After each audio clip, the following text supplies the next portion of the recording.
Hello बच्चों, आप सभी का हमारे यूट्यूब चैनल SSR विद्या केंद्र पर स्वागत है। जैसा कि आज की क्लास में जो पढ़ने वाले प्रश्नावली 6.3 का क्वेश्चन नंबर 2 से स्टार्ट करने वाले हैं। ठीक है, अगर बात की जाए तो बिना देरी के जो हम क्वेश्चनों को स्टार्ट करते हैं, ठीक है, बिना टाइम वेस्ट के। ठीक है, सीधी बात, नो बकवास।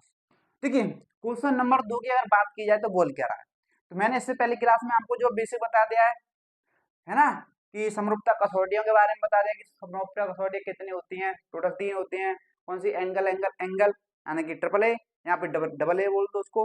और एक होती है साइड साइड साइड यानी कि एस एस एस, है ना। एक होती है साइड एंगल साइड यानी कि सास, एस ए एस। ठीक है, ये तीन ही कसौटियां हैं। इनको मैंने जो डिटेल में आपको पिछली क्लास में समझा दिया है। ठीक है, अगर आपने क्लास नहीं देखी है तो आपको वो देख लेनी, जब आपको ये समझ आएगी। ठीक है, तो देखिए आकृति 6.35 में यानी कि ये आकृति आपके सामने दे रखती है।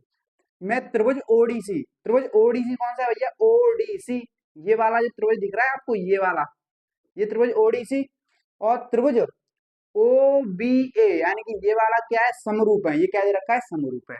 ठीक है, तो हम लिख लेंगे जो द्या है उसको लिखते चलो, क्या दिक्कत है? द्या है, हल करोगे तो द्या तो लिखना पड़ेगा। द्या है त्रिभुज ओडीसी समरूप है त्रिभुज ओबीए। ठीक है, दे रखा है कि नहीं दे रखा है? आप बोलोगे हाँ सर दे रखा है। और क्या दे रखा है कि कोण एंगल बी ओ सी यानी कि ये वाला 125 है, और angle C D O, C D O, C D O यानी कि ये वाला 70 है। ठीक है, ये वाला दे रखा है। तो पूछा है कि एंगल डी ओ सी यानी कि ये वाला, है ना, एंगल डी सी ओ यानी कि ये वाला, और एंगल ओ ए बी यानी कि ये वाला क्या करने हैं? ज्ञात करने हैं। ये तीन एंगल में क्या करने हैं? ज्ञात करने हैं। तो बहुत ही आसान है, ज्यादा कुछ भी है नहीं इसमें, तो दिक्कत लेने की कोई जरूरत तो है नहीं। ठीक है, आइए करते हैं। तो हमें और क्या दे रखा है? एंगल दे रखा है बी ओ सी, कितना है भैया? 125 है। ठीक है, और एंगल सी डी ओ कितना है भैया? 70 है। कितने का है? 70 डिग्री का है। इतनी बात समझे कि नहीं समझे? आप बोलोगे सर हाँ समझ आ रहा है। ठीक है, तो देखिए अब बात करते हैं। तो अगर बात की जाए यहाँ पे, इसकी हल करेंगे, इसका क्या करेंगे? हल। क्या करते हैं? हल। जब आप देखोगे तो भैया ये एक सीधी रेखा बन रही, देखो D O B, D O B एक सीधी रेखा है, और सीधी रेखा पर ये दोनों एक कोण बन रहे हैं। एक ही बिंदु से, एक ही बिंदु से दो कोण बनते हैं सीधी रेखा पर, तो उनका योग कितना होता है भैया? 180 होता है ना। तो आप बोलोगे कि एंगल डी ओ, देखो ये वाला एंगल इस वाले एंगल से बन रहा है, और इस वाले एंगल से ये दोनों कोण तो मिलके बन रहा है पूरा 180, है ना। ये दोनों कोण ही तो मिलके ये वाला कोण और ये वाला कोण मिलके दोनों 180 कोण बनाएंगे सीधी रेखा पे। तो एंगल कौन सा? D O C plus angle C O B, angle angle C O B, दोनों का ये योग होगा 180 होगा। क्यों भैया? क्यों? रिज कोण है। क्या है भैया? रिज कोण एक सीधी रेखा पे बन रहा है ना। क्या बन रहा है? सीधी रेखा पे बना कोण ही तो होता है रिज कोण। ठीक है, इतनी सी बात समझ में आई कि नहीं आया? आप बोलोगे। और जिसमें से मुझे क्या पता है भैया? सीओबी पता है। सीओबी बोलो या बी ओ सी बोलो, बात एक ही है। जो बीच में ओ है तो इसके भी बीच में ओ ही है ना। सीओबी यानी बी और सी आगे पीछे हो सकते हैं, ये ध्यान रखना।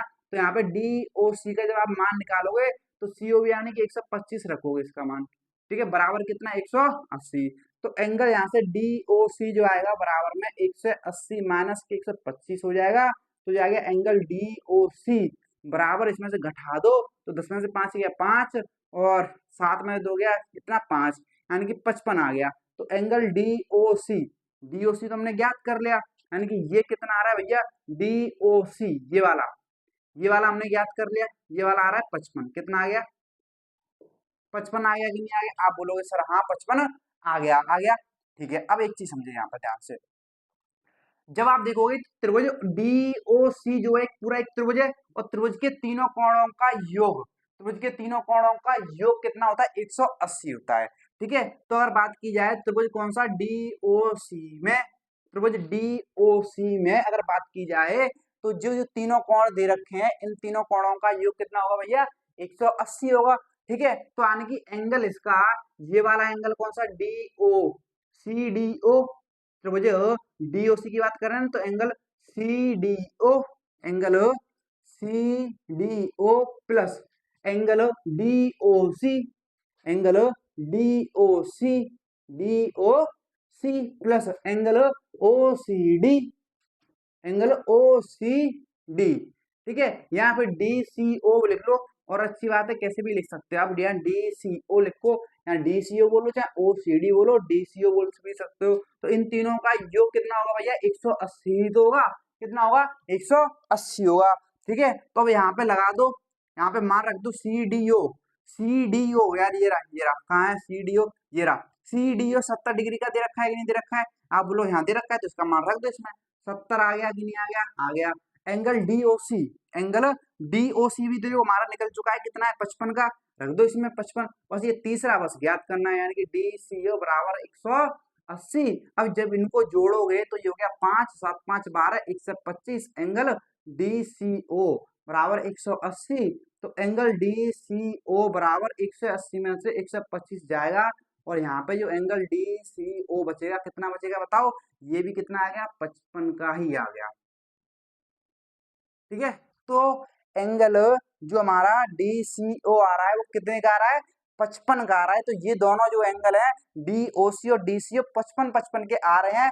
बस हमारा एक एंगल बच रहा है, ये वाला, कौन सा एंगल बच रहा है, ये वाला एंगल बच रहा है। अगर ये 55 का है तो ये हमें बताना है, ठीक है। बता देंगे, क्या दिक्कत है भैया, बता देंगे बहुत ही आसानी से, ठीक है। देखो देखो यहाँ पे देखो, तो ये त्रिभुज है कौन सा, डीओसी, उसने जो डीओसी तथा तथा त्रिभुजों कौन सा, ये वाला ओ A B, O A B में अगर देखा जाए, अगर मैं देखा जाए तो ये दोनों त्रिभुज जो है समरूप दे रखे हैं हमें, यानी कि त्रिभुज जो है ओ डी सी समरूप है त्रिभुज ओ बी ए के, दे रखा है कि नहीं दे रखा है, ये दिया है ना हमें, ये दे रखा है।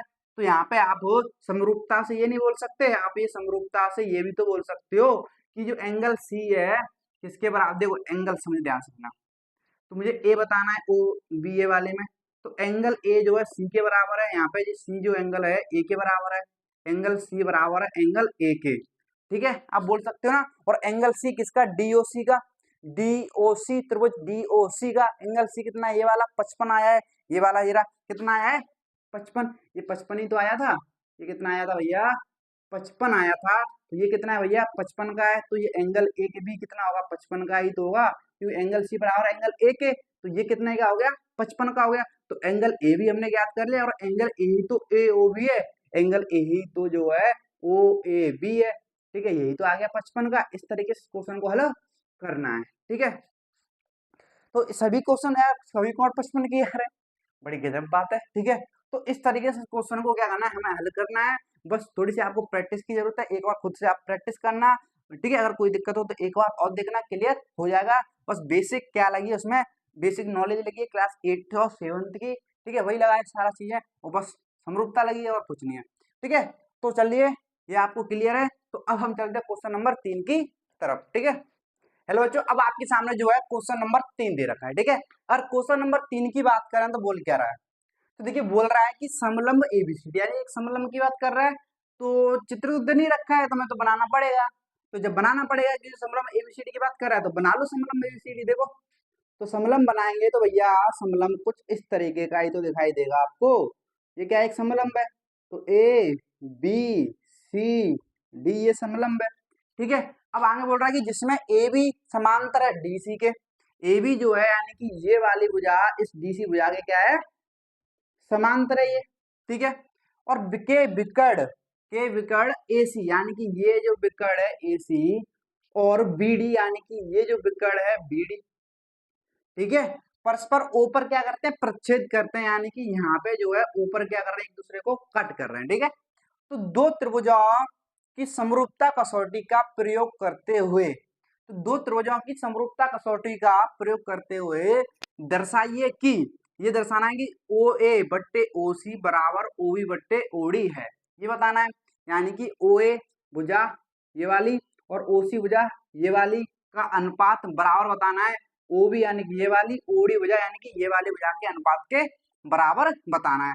तो सबसे पहले तो ये पता होना चाहिए आपको ये भुजा है किन त्रिभुजों की, तो ये ओ ए तो इस वाले त्रिभुज की है ओ ए बी, और ओ सी किस वाले त्रिभुज की है, डी ओ सी, ठीक है। और ये ओ बी इस वाले की है, ओडी इस वाले की है, यानी कि जो जिन भुजाओं का हमें अनुपात सिद्ध करना है वो दोनों भुजाएं भैया इस वाले में और इसी वाले में ही तो आ रही हैं, इसी वाले में आ रही है, तो इन्हीं दोनों त्रिभुजों का प्रयोग करेंगे, सिंपल सी बात ये है। तो यहाँ पे सबसे पहले लिख लेंगे दिया है, जो हमें दिया है उसको लिख लेते हैं। क्या दिया है भैया? उसने दिया है कि ए बी जो है समांतर डीसी है, दिया रखा है। और हमें सिद्ध क्या करना है? हमें सिद्ध जो करना है वो सिद्ध करना है कि ओ ए बट्टे ओ सी बराबर है ओ बी बट्टे ओ डी। ठीक है, इतनी बात क्लियर है? आप बोलो हाँ क्लियर है। तो सिद्ध करना है तो क्या लिखते हैं? उपपत्ति। क्या लिखेंगे? उपपत्ति। और किन त्रिभुजों की बात करेंगे हम?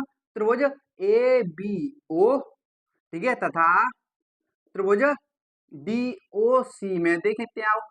तो जब इन दोनों त्रिभुज में देखोगे आप एक चीज, तो इन दोनों त्रिभुज में मुझे एक कोण तो दिखाई दे रहा है। क्या दे रहा है? कोण दिखाई दे रहा है। देखो ये वाला, ध्यान से समझना, ध्यान से। तो ये जो कोण है और ये जो कोण है, ठीक है, ये दोनों कोण क्या है? क्या आपको बराबर नहीं दिखाई दे रहे भैया? ये रेखा और ये रेखा क्या कर रही है? एक दूसरे को प्रतिच्छेद कर रही है। यानी कि जब दो रेखाएं एक दूसरे को कट करती हैं तो ये जो कोण बन रहा है इसके जस्ट पीछे जो कोण बनेगा ये क्या होते हैं? बराबर होते हैं। ऐसे ये जो कोण बन रहा है इसके जस्ट पीछे कौन सा बन रहा है?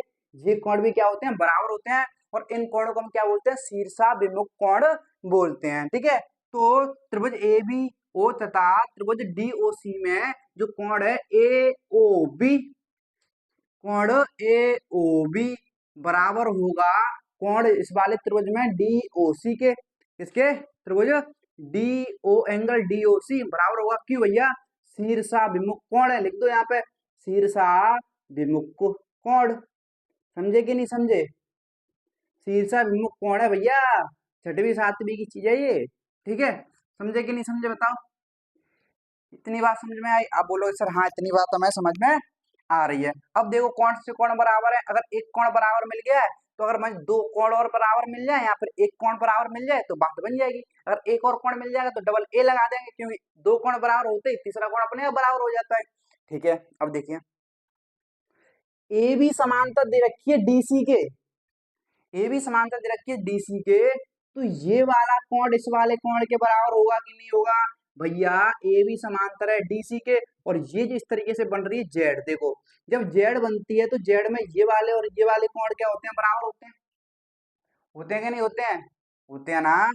आप बोलोगे हाँ सर होते हैं। ठीक है, तो ये जो कोण होते हैं भैया कौन से कोण होते हैं? विपरीत कोण होते हैं। कौन से कोण होते हैं? विपरीत कोण होते हैं। ठीक है, आंतरिक विपरीत कोण होते हैं ना, क्या बोलते हैं? आंतरिक विपरीत कोण बोलते हैं। ठीक है, तो ये दोनों कोण क्या होंगे? बराबर होंगे। जहां भी अगर जेड बनेगी वहां पे ये दोनों कोण क्या होते हैं? बराबर होते हैं। चाहे ऐसी जेड बने, चाहे ऐसी जेड बने, चाहे कैसी भी जेड बना लो आप, चाहे ऐसी जेड बना लो, तो ये दोनों कोण भी क्या होंगे? बराबर होंगे। यानी कि ये कोण भी क्या होंगे भैया? बराबर ही होंगे। क्या होंगे? बराबर ही होंगे। तो आप कोई भी एक लिख दो। आप लिख दो कि एंगल ए ओ डी, यहाँ यानी देखो इस वाले त्रिभुज में तो एंगल ए बी ओ बोलेंगे ना, ए बी ओ, तो एंगल ए बी ओ बराबर होगा एंगल किसके? किसके? इस वाले के। ये वाला कोण इस वाले के बराबर होगा एंगल ओ डी सी के, एंगल ओ डी सी के। क्यों भैया? आंतरिक है, ये भीतर बन रहे हैं, इन दोनों रेखाओं के अंदर ही तो बन रहे हैं, अंदर बन रहे हैं, तो लिखेंगे आंतरिक। और वो भी क्या बन रहा है? विपरीत साइड पे, ये इस साइड बन रहा है, इस साइड बन रहा है, तो आंतरिक विपरीत कोण क्या बोलेंगे? आंतरिक विपरीत कोण बोलेंगे। ठीक है, समझे कि नहीं समझे? इतनी बात। अब जब दो कोण बराबर हो गए हैं तो हम बोल नहीं सकते क्या? डबल ए समरूपता से, डबल ए समरूपता से। यहाँ पर आप तीसरे कोण को भी बराबर लिख के दर्शा सकते हो, ट्रिपल ए लगा दो। ट्रिपल ए लगाने से अच्छा डबल ए लगाओ ना, बस हमें दो कोण पकड़ने होते हैं। ठीक है, डबल ए लगा दिया। डबल ए से बोल सकते हो कि ये जो त्रिभुज हैं, कौन से त्रिभुज भैया? त्रिभुज ए बी ओ समरूप होगा त्रिभुज। अब यहाँ पे एक चीज समझना, क्रम मैटर करता है। जैसे यहाँ पे एंगल ए लिखा है पहले, तो एंगल ए बराबर होगा एंगल सी के, तो यहाँ पे पहले सी ही लिखना पड़ेगा। एंगल बी लिखा है सेकंड नंबर पे, तो एंगल बी किसके बराबर है? डी के, तो यहाँ पे डी ही लिखना पड़ेगा। एंगल ओ है तो एंगल ओ लिखा है तो ओ के बराबर है, क्योंकि इधर भी ओ उधर भी ओ, ठीक है, तो वही आएगा, क्या आएगा? ओ। ठीक है, तो अब आप यहाँ से क्या बोल सकते हो भैया? ये जब समरूप हैं, क्या है?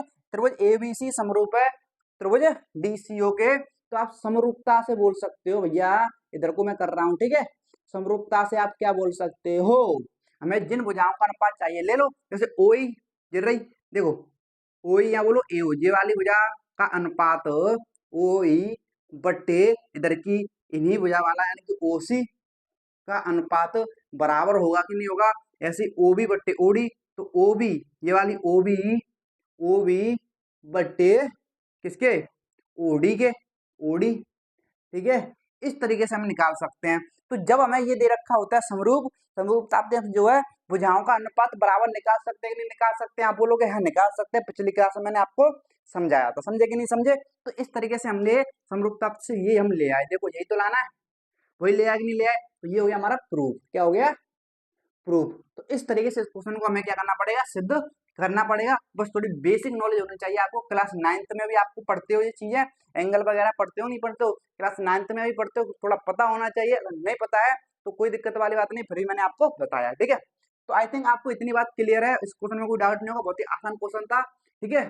तो अब हम चलते हैं क्वेश्चन नंबर 4 की तरफ, ठीक है। देखिए अब आपके सामने दे रखा है क्वेश्चन नंबर 4, ठीक है। और क्वेश्चन नंबर 4 की बात की जाए तो बहुत ही अच्छा क्वेश्चन है ये, ठीक है, बहुत ही अच्छा क्वेश्चन है, समझिए। देखिए तो बोल क्या रहा है कि आकृति ये दे रखी है, मैं क्यू आर बट्टे क्यू एस, यानी कि कहाँ पे भाई क्यू आर ये वाली भुजा और क्यू एस यानी कि ये वाली भुजा का अनुपात क्यू टी और पी आर भुजा के अनुपात के बराबर तथा एंगल एक और एंगल दो भी बराबर है।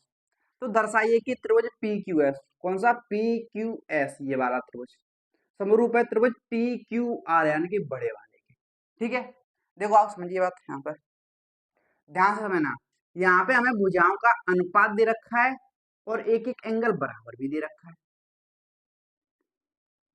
ठीक है, ध्यान समझना। यहाँ पर हमें भुजाओं का अनुपात बराबर दे रखा है और एक एंगल बराबर भी दे रखा है, ठीक है, एक एंगल इसका एंगल दो, ठीक है। तो पहले जो दे रखा है उसको लिख लेते हैं, तो लिखेंगे दिया है, लिखेंगे दिया है, और क्या दिया है भैया, क्यू आर बट्टे क्यू एस बराबर है क्यू टी बट्टे पी आर, और क्या दिया है, एंगल एक बराबर है एंगल दो के, ये दिया है। तो हमें सिद्ध क्या करना है, हमें सिद्ध यानी कि जो दर्शाना है, क्या कर दर्शाना है, तो त्रिभुज पी क्यू एस समरूप है त्रिभुज टी क्यू आर, यानी कि ये वाला त्रिभुज पी क्यू एस ये वाला, ठीक है, इस पूरे वाले टी क्यू आर के समरूप में दर्शाना है, ठीक है।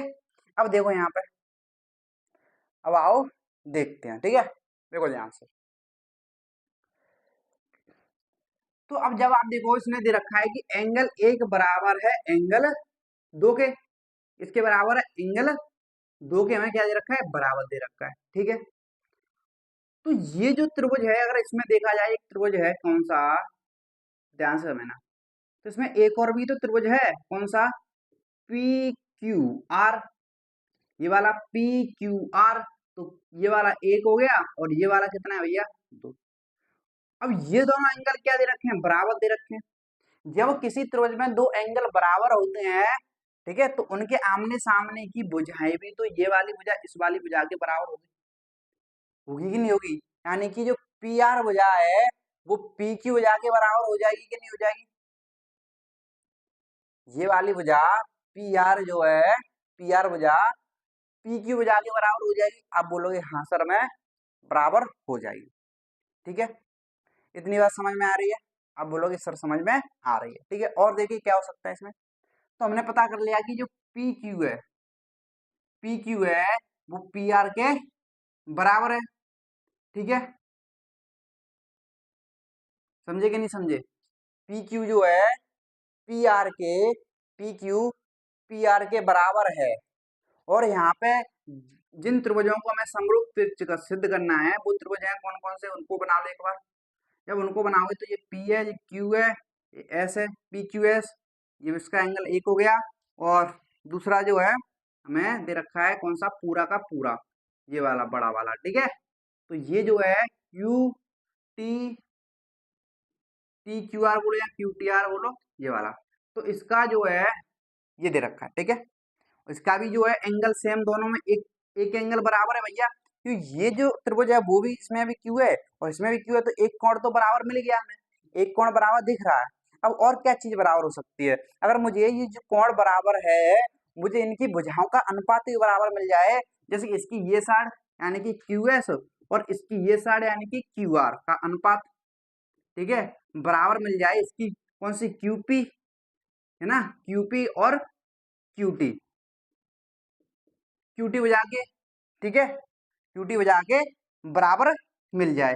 या आप ऐसे भी बोल सकते हो ना, ऐसे भी बोल लो, क्या दिक्कत है? आप ऐसे भी बोल सकते हो, समझिए क्वेश्चन को करने में कोई दिक्कत वाली बात नहीं, आपको समझने में, आपको समझने की बात है इस क्वेश्चन में, बस थोड़ी टेढ़ी चीज है इसमें। तो आपको या तो फिर देखो QP बट्टे ले लो, QP बट्टे QR ले लो, कोई दिक्कत नहीं है, सॉरी QR नहीं, QP बट्टे QT, QP बट्टे QT ले लो, बराबर में QS बट्टे QR, QS बट्टे QR।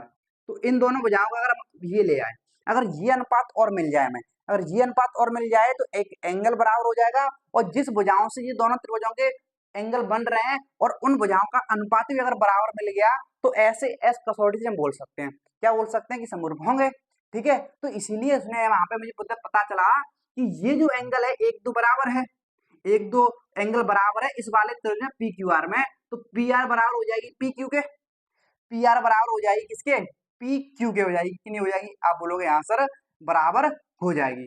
तो बस यहाँ पे तो मुझे पता चलेगा कि पी आर बराबर है किसके, पी क्यू के, ठीक है। तो मुझे क्या चाहिए, पी क्यू, पी क्यू चाहिए, लेकिन इसमें जो जब आप पी आर की जगह पे पी क्यू रखोगे ना, तो यहाँ से हमारा निकल जाएगा, नहीं समझे? आओ देखो, ये तो मैंने मतलब ओरली समझाया आपको, ओरली, ठीक है, ये तो मैंने आपको ओरली समझाया है, लेकिन हमारा जो टारगेट फोकस करना है वो लिख लेता हूँ एक बार, यहाँ पे बहुत समय लिख दूं, जो हमें टारगेट करना है, तो QP बट्टे QT बराबर QS बट्टे QR, तो ये इस अनुपात को लाने पे हमें फोकस करना है, ठीक है। आओ देखिए, तो लिखेंगे उपपत्ति, क्या लिखेंगे, उपपत्ति, देखिए ध्यान से, क्वेश्चन ज्यादा कठिन नहीं है, बस समझाने में वो है, इसमें टेढ़ी चीज है, ध्यान समझना। तो जब उपपत्ति लिखोगे तो आप देखोगे कि त्रिभुज, त्रिभुज कौन सा, पी क्यू आर में क्या हो रहा है, त्रिभुज पी क्यू आर में क्या हो रहा है, एंगल एक बराबर है एंगल दो के, ठीक है। तो क्या होगा, तो एंगल एक बराबर है दो के, ठीक है, तो इसके सम्मुख भुजाएं भी तो क्या होंगी, बराबर होंगी, ठीक है, क्योंकि एंगल एक बराबर है दो के, इसलिए इसलिए इनकी आमने सामने की भुजाएं यानी कि पी क्यू पी आर भी क्या होंगी, पी क्यू बराबर होंगी पी आर, ठीक है। एंगल एक बराबर है दो के, तो इसलिए पी क्यू पी आर बराबर होंगी ना, सम्मुख भुजा, आमने सामने की भुजा, सम्मुख भुजा, सम्मुख भुजाएं बराबर होंगी, ठीक है, इतना पता चल गया।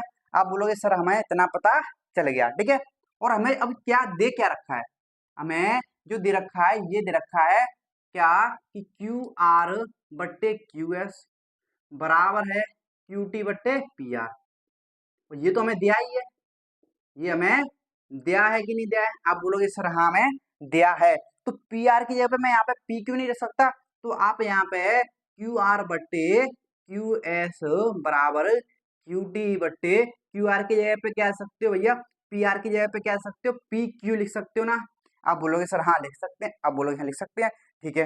क्या ये अनुपात आ गया, क्या ये अनुपात आ गया, अभी भी नहीं आया, क्यों नहीं आया, देखो यहाँ पे, तो क्यू पी बट्टे क्यू टी चाहिए, क्यूपी बट्टे क्यूटी तो है, ठीक है, और क्यू एस बट्टे क्यू आर भी है, देखो यहाँ पे उल्टा लिखा है, बस यहाँ पे उल्टा लिखा हुआ है, ये जो है भैया ये बोलो या अब ये बोलो, बात एक ही है ना, मैंने लिया है क्यूपी क्यूटी, ठीक है, और यहाँ पे आप ये भी तो बोल सकते हो क्यू एस बट्टे क्यू आर, आप ये भी तो बोल सकते हो कि क्यू एस बट्टे क्यू आर बराबर होगा क्यूपी क्यूपी बट्टे क्यूटी के, आप ये भी तो बोल सकते थे, आप ये भी बोल सकते हो, दोनों बात ये एक ही है, ठीक है। अब आगे पीछे हो जाए और कुछ नहीं है, तो यहाँ पे समझिएगा ध्यान से, ये चीज देखो, तो यहाँ पे क्यू आर है, यहाँ पे ऊपर है, यहाँ पे क्यू एस है, यहाँ पे ऊपर है तो यहाँ पे नीचे है, यहाँ पे क्यू टी नीचे है तो यहाँ पे ऊपर है, यहाँ पे ऊपर है तो पी क्यू यहाँ पे नीचे है, तो इसका अगर उल्टा कर दो, इसका अगर उल्टा करो, यानी कि व्युत्क्रम जब आप करोगे, व्युत्क्रम क्या करोगे आप, व्युत्क्रम जब आप करोगे तो क्या होगा, जब आप व्युत्क्रम करोगे तो ये हो जाएगा क्यू एस बट्टे क्यू आर, होगा कि नहीं होगा, किसके बराबर हो जाएगा, किसके, पी क्यू बट्टे क्यू टी के, होगा कि नहीं होगा? तो ये हो गया, यानी अब देखोगे तो क्यू एस बट्टे क्यू आर बराबर आ गया क्यूपी बोलो या पी क्यू बोलो बट्टे क्यूटी, आ गया कि नहीं आया? ये चीज सेम चीज आ गई कि नहीं आ गई? अब बोलोगे हाँ सर आ गई, यानी कि मैं अनुपात मिल गया और एक एंगल बराबर है, बस इसको और लिख दो। देखो यहाँ पे समझना ध्यान से, समझना ही तो जरूरी है। मैं देखो यहाँ पे बस लिख दो, यहाँ पे किन दो त्रिभुजों को हम समरूप सिद्ध कर रहे हैं? तो त्रिभुज पी क्यू एस सिद्ध कर रहे हैं समरूप त्रिभुज टी क्यू आर, तो इन्हीं की बात करेंगे ना। तो त्रिभुज पी क्यू एस तथा त्रिभुज क्यू टी क्यू आर को सिद्ध कर रहे हैं, तो लिखेंगे टी क्यू आर में, ठीक है। अब लिखोगे आप, तो ये जो आया है हमारा क्या आया है? मैं आया एक एंगल, ये दोनों एंगल बराबर है, देखो तो त्रिभुज पी क्यू एस ये वाला, इसमें भी एंगल एक है, यानी कि एंगल क्यू है, इसमें भी एंगल देखो ये टी क्यू आर में भी एंगल क्यू ही है कि नहीं है? यानी कि ये दोनों कोण कौन से है? उभयनिष्ठ कोण बोलते हैं, जो दोनों में कॉमन होते हैं उनको क्या बोलते हैं? उभयनिष्ठ कोण है भैया, ये क्या है? उभयनिष्ठ कोण। तो एक कोण तो बराबर हो गया, एक कोण क्या हो गया? बराबर हो गया, और ये अनुपात भी तो हमारा बराबर आ गया है, तो क्यू एस बट्टे क्यू आर बराबर है पी क्यू बट्टे क्यू टी, तो अनुपात भी तो बराबर है, एक एंगल बराबर है और अनुपात बराबर है, उसकी एंगल जिससे ये एंगल बन रहे हैं उन भुजाओं का अनुपात बराबर है। तो आप बोल सकते हो किससे? एस ए एस से, क्या बोल सकते हो? एस ए एस से कि त्रिभुज पी क्यू एस समरूप होगा त्रिभुज टी क्यू आर। तो इस तरीके से हमें क्या करना है? सिद्ध करना है। तो ये हो गया प्रूफ, ठीक है। तो देखो अच्छा क्वेश्चन है, थोड़ा सोचना है, इस अनुपात को आपको बदलना है, इन एंगल की मदद से भुजा बराबर आपको पता करनी है, यानी कि इसमें दोनों चीजों का यूज होगा, इससे भुजा बराबर करके यहाँ पे एक रखनी पड़ेगी, तब यहाँ पे ये अनुपात आप लेके आ पाओगे। समझे कि नहीं समझे? अच्छा क्वेश्चन है, बस एक बार और देखना, ठीक है। मैंने आराम आराम से समझाया है ताकि आपको अच्छे समझ आए, नहीं तो इसको कराने में कोई टाइम नहीं लगता, ठीक है, समझे? तो आज की क्लास को इतना ही रखेंगे। तो आई थिंक जो है आपको आज की क्लास जो पसंद आई होगी, प्लीज कमेंट करके बताना आपको आज की क्लास कैसी लगी, और अपने दोस्तों के साथ भी शेयर कर दें ताकि उनको भी हेल्प मिल सके। और चैनल पर नए तो चैनल को सब्सक्राइब भी कर लेना। तो फिर चलिए मिलते हैं अगली वीडियो में, आज के लिए इतना ही, धन्यवाद।